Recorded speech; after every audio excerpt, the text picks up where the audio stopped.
Coming up on Network Africa, 11 children killed following a fire at a Ugandan school for the visually impaired.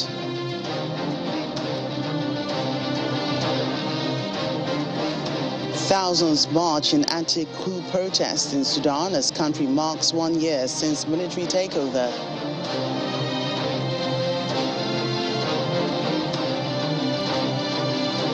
Plus, the United Nations urges international support for humanitarian efforts in South Sudan in the face of record-breaking rains and floods. Hello and welcome to the program. I'm Joke Rogers. We begin today in Uganda, where 11 children have died after a fire broke out in the early hours of Tuesday at a school for visually impaired children. 4 others are said to be in critical condition and are being treated in hospital. Officials say they are investigating the cause of the fire at the boarding school in Mukono, east of the capital, Kampala. It's thought that there were at least 27 children sleeping inside the affected dormitory at the Salama School for the Blind. Distraught parents have gathered at the site. Let's move on now. Thousands of Sudanese demonstrators have taken to the streets of the country's capital of Khartoum, marking the first anniversary of a military coup that opened the nation's short-lived transition to democracy. Local media reports that ahead of the demonstrations, security forces had closed off bridges leading to the capital early in the morning. According to NetBlocks, an online network tracker, internet services across the country were blocked too, with no immediate reports of violence. Since their takeover, the military has cracked down and suppressed near-weekly pro-democracy marches, with as many as 118 protesters reported killed. The junta has been under pressure from the international community. On Monday, the U.S. said it could sanction those undermining the transition to civilian rule. Let's take you through to Uganda again, and joining us is Halima Athumani, the VOA reporter in Uganda. Thank you so much for joining us today on Network Africa. Thank you for having me. So what more information can you give us concerning the tragic incident at the school for visually impaired? Joka, tragedy indeed is what has happened at Salama School of the Blind. When I was speaking to one of the board members this morning, he told me that at about midnight midnight was when he received a call from the school head teacher telling him this one of the school dormitories is on fire and a number of children have died. This is a dormitory that was being occupied by children who are in primary 1. I don't know if in Nigeria it is grade 1 up to grade 3. And we're literally talking about very, very young children here. And the fact that they're young, they are visually impaired. So you just can imagine the kind of trauma that these children who unfortunately were burnt beyond recognition had to go through. Of course, 7 survived, 3 were left injured, while 4 others are fighting for their lives in the hospitals right now. As expected, parents and guardians are distraught and are seeking answers. Has the cause of the fire been established? As one of the asked questions. I mean, I think that's a question that many of the parents will have to ask probably for the rest of their lives. We've had so many fires in Uganda, and especially in schools, and there's been never any concrete answers to satisfy parents or people who've lost their loved ones. So that is something that I think we all are going to wait just with the parents. It's only that as journalists or as members of the public, we will have to wait for the answers, but it is going to be, more deeply for the parents who've lost their loved ones. So talk to us more about the reactions to this tragic incident, especially from the government and also regular people who were not immediately affected, and also from the survivors of this. I mean, for the parents, as you said, they are distraught. There's no word that can explain or even calm down the parent right now who's lost their child. And as I think you can see in the pictures, parents are fainting, parents are crying, and there's no answer to this dilemma. The school, of course, when I was speaking to the board member, he said they wish that the school remains open. Reason being, they were expecting a very high dignitary. They had a very big planned gathering this Friday with the royal princess from the UK, Princess Anne, with her husband, together with Uganda's first lady, who are going to visit the school this Friday. However, one of the local chairmen that I was speaking to was quite disappointed. He said ahead of such a visit, they probably would have expected more security, around the school premises, but this was not the case. If you look at the reports right now, what we are aware of is that the nurse, the school matron, the one who's supposed to take charge of, who's supposed to watch over these children in the night, when she woke up to see the fire, all she did was run away. So what does that go through your mind as a parent? That really is heartbreaking. Of course, people think they could have done more. For example, when fires began early this year, the government set out guidelines on what is expected. For example, each dormitory should have at least maybe 2 to 3 fire extinguishers. Most of our school dormitories do not have this. They are asking, for example, all buildings, and these fire extinguishers have to be at every 10 square meters. Ask yourselves, how many First of all, if you get into many of these dormitories, you find that it is always layers. The beds are not, it's not just a double decker. Most of the times it is always a triple decker with very little space, and they're all packed. So those are some of the issues that the government will probably need to look at again. And then some other conditions that the government set was that every ward and every staff member should be given safety training, and schools should have an obstacle-free emergency exit and escape routes. If you look at our buildings, many of these people set up, private schools, and which are then turned into boarding schools with little or no space to house these children. So many of these, these escape routes that the government is talking about are really not going to be there. So if a fire breaks out, this is exactly what we are going to do. And unfortunately, it has claimed the lives of 11 children, and God knows if the other 4 will survive. So we pray that they will survive. Well, it seems these incidents are not uncommon in Uganda. A police report in March this year said that there had been at least 18 fire incidents in schools in a period of just 3 months. What's the government doing to curb this? Currently, I think one of the things that the government came up after that report was that most of these schools do not have occupancy certificates. So you ask yourself, what is an occupancy certificate got to do with the starting of a fire? I think government just needs to wake up and realize there's need for more measures, there's need for more trainings. Of course, this falls under the ambit of the Ministry of Education. At the end of the day, most of these schools are private schools that need money. But of course, we know that this was a government initiative. This was a government school for the blind children. They just wanted to put a school closer to people. Oh dear, we'd lost Halima there. The VOA's Halima Atumani reporting to us from Uganda on the tragic school fire.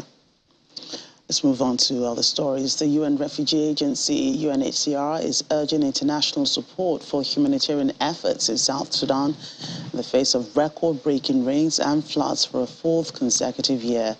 There are fears also that the worst is yet to come, even as the climate crisis accelerates. Two-thirds of South Sudan is currently experiencing flooding. Over 900,000 people have been directly impacted as waters have swept away homes and livestock, forced thousands to flee, and inundated large swathes of farmland, worsening an already dire food emergency. Boreholes and latrines have been submerged, contaminating water sources and risking outbreaks of diseases. In Unity State, the capital, Benchio, has become an island surrounded by floodwaters. All roads in and out are impossible, and only boats and the airstrip serve as lifelines for humanitarian aid to reach 460,000 people already displaced by a mix of both flooding and conflict. Camps for internally displaced are below the current water level, protected from floodwaters only by dikes, large compacted mounds of earth erected by the United Nations, the government, and the inhabitants themselves. People are working around the clock with pumps, buckets, excavators, and heavy machinery to keep the water at bay and prevent the dikes from collapsing. Needs are surging for food, shelter, water, and sanitation supplies as stocks of basic items are running out. As the climate crisis is ratcheting up, extreme weather is wearing down the resilience of displaced communities hit by repeated disasters.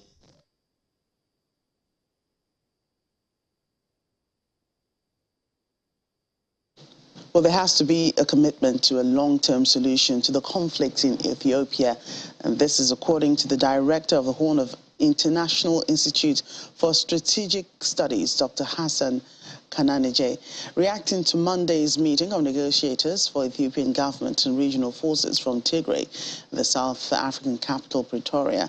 He says the process needs to be as inclusive as possible. The meeting is the first formal peace talk since war broke out 2 years ago. The talks are expected to end on the 30th of October.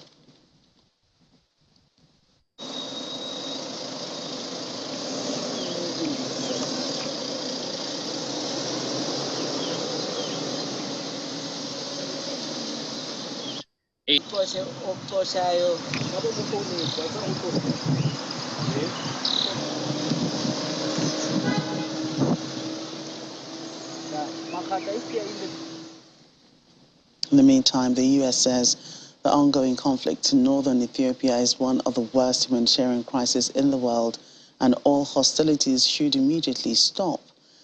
White House spokesperson Karine Jean-Pierre said that this during the news briefing, commending South Africa for hosting the first formal peace talks since the war broke out 2 years ago. The talks come after the Ethiopian military and their allies, who include troops from neighboring Eritrea, captured large areas on large towns in Tigray, a region in northern Ethiopia, over the past week. African Union-led in South Africa, African Union-led talks kicked off to address the conflict in northern Ethiopia. We commend South Africa for hosting the talks. After nearly 2 years of conflict, the crisis in northern Ethiopia is one of the worst humanitarian crises in the world. We call on the government of Ethiopia and the Tigrayan authorities to engage seriously in the AU-led talks to achieve an immediate cessation of hostilities, unhindered delivery of humanitarian assistance to all Ethiopians in need. For the Western Hemisphere, what we're seeing currently, the number of individuals arriving from Venezuela. Meanwhile, Chadian Junta leader General Muhammad Idris Deby has declared 7 days of national mourning from Tuesday for dozens of people killed during pro-democracy protests held last week. Around 50 people died in protests in several parts of the country to demand a return to civilian rule. In an address on Monday, General Deby said the protests were a well-prepared insurrection with the support of foreign powers. He accuses the demonstrators of killing civilians and members of the security forces, and also a desire to start a civil war. The junta leader also accused political actors in the country of seeking the support of foreign powers to exert pressure on him, but he did not offer details on the foreign powers. Last week's protest took place on the day when President Deby was originally intended to step down, but a meeting earlier this month extended his rule for another 2 years. Still to come on the program. Can take on the world and still be. South African designer revives her family history in new collection of dresses dating back to the 1900s.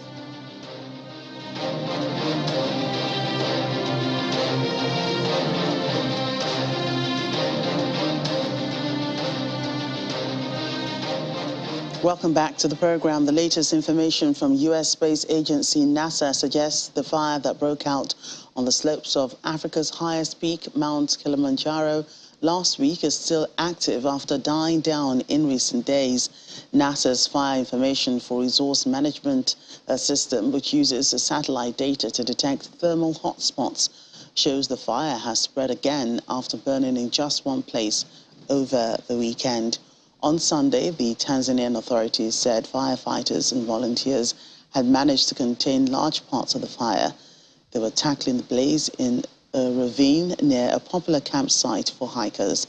The government is yet to issue another update. The fire comes 2 years after a week-long inferno destroyed thousands of hectares of woodland on Mount Kilimanjaro slopes. In a bid to stem the tide of growing concerns about the prevalence of sexual and gender-based violence in Lagos, southwest Nigeria, the state's Domestic and Sexual Violence Agency has engaged men in various local government areas to help stop the growing menace. The executive secretary of the State Domestic and Sexual Violence Agency, Titilola Viva Adeniyi, says the issue of women's victimization must be eradicated from the society with the support from men. Another day, another opportunity for the Lagos State Domestic Violence Agency to engage Lagos residents on the dangers of gender abuse, its complications and consequence. This time, the agency is sensitizing men and promoting positive masculinity. That you are a man does not necessarily mean that you are superior to a man or superior to a woman.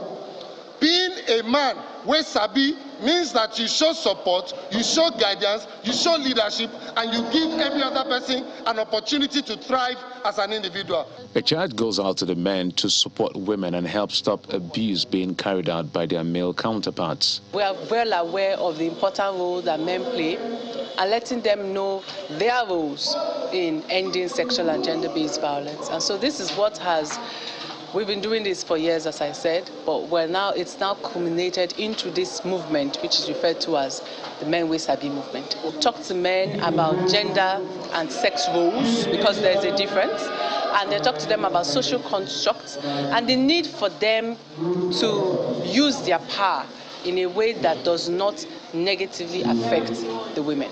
Some of the participants applaud the state government for putting up such an initiative. I mean, women are more important in the side of men. So the best way to treat women is to be loving kindness, to be kind, peaceful, and to understand the kind of woman you are living with. As a youth, it's not by beating your wife or by shouting on her. There's a way you can treat her in a very polite and matured way. Being a man comes with a lot of responsibility, and the Lagos state government is appealing to the men to join hands with the state to bring an end to all forms of violence.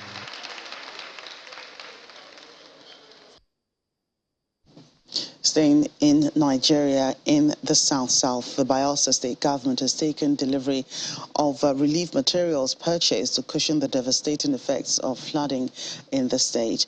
The state government had earlier promised residents of the state that bulk purchase of relief materials will be made to reduce the burden experienced in the state due to the hike in the price of food. The Bayelsa state government has taken delivery of relief materials purchased to cushion the devastating effects of the flood in the state.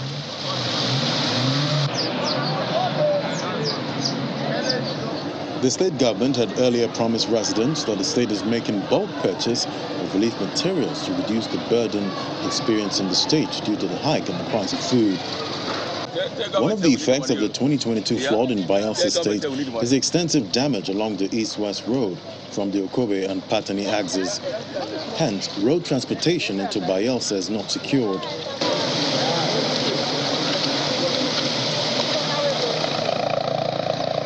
The Bayelsa state government is bringing in relief materials by air and water.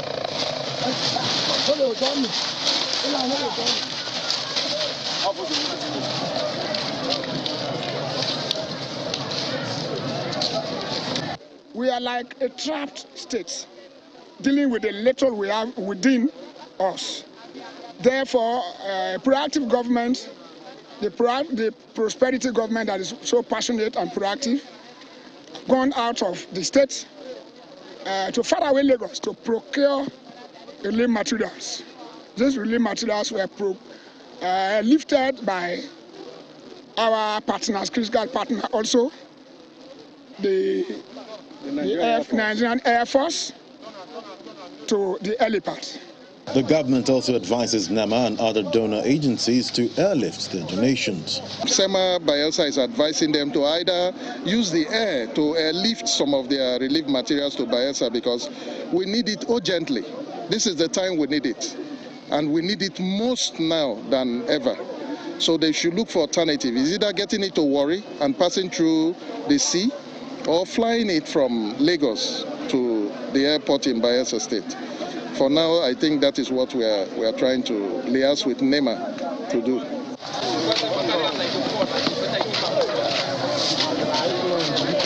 The Bayelsa state government has also announced that the road leading to the Bayelsa International Airport that was affected by the flood has now been fixed and residents can now use the air. To ensure that internally displaced persons in the state have access to food and other consumables, the Bayelsa state government is bringing in relief materials by air and water. The government also advises NEMA and other donor agencies to airlift their donations. Away from flooding issues, Benin is Africa's leading cotton producer, but exports almost all of its cotton raw.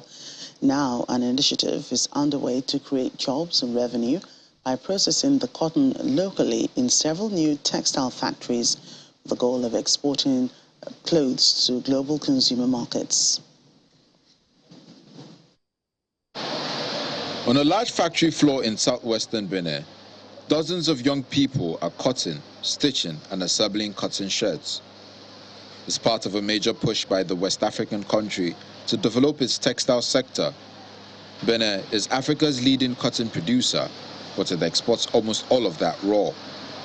Now, an initiative is underway to create jobs and revenue by processing the cotton locally, with the goal of exporting apparel to consumer markets in Europe, Asia, Africa and the United States. Aujourd'hui, nous avons we decided that in this country, we will no longer sell our cotton in its raw form. We are going to transform this cotton, in particular by installing integrated factories, which will spin, knit, and construct clothing. So from now on, you will have in the Republic of Benin cotton transformed directly from its cotton fields. We will have knitting and spinning mills and clothing construction units that will transform the fabrics that arrive there and turn them from textiles into knit shirts, into polo shirts that will be sold on consumer markets in Europe, in the United States, in Asia, and in Africa. It is an area that aims to process Benin's agricultural and mining products in order to create jobs and improve the country's economy.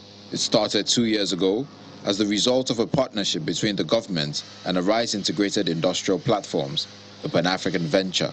Benton says the zone will include textile factories as well as cashew and pharmaceutical processing units. La zone industrielle de Glo-Jigbe, c'est une zone qui a pour vocation la transformation. The Glo-Jigbe industrial zone is an area that's causing the transformation of agricultural and mining products from the Republic of Benin. It's an area that covers 1,640 hectares and which will one day have integrated clothing constructing units, cashew nut processing units, pharmaceutical product units, and many other industrial units. This is a place built with the purpose of processing Benin's agricultural and mining products in order to create jobs and change Benin's economic paradigm. Des emplois et de changer le paradigme économique du Bénin. Although the systems are not yet in place to get cotton from field to factory, Giddes has started training about 1,000 garment workers using imported materials for now. In just over a year, the industrial zone hopes to employ 15,000 people in 3 textile factories. That will have a processing capacity of about 40,000 tons of cotton fiber, which is good news for cotton farmers. And we head to South Africa to meet Thando Ntuli, winner of South African Fashion Week's 2022 Young Talent Award. Her Munkus women's wear label draws inspiration from Ntuli's mother and grandmothers to create an intergenerational style focused on durable fabrics.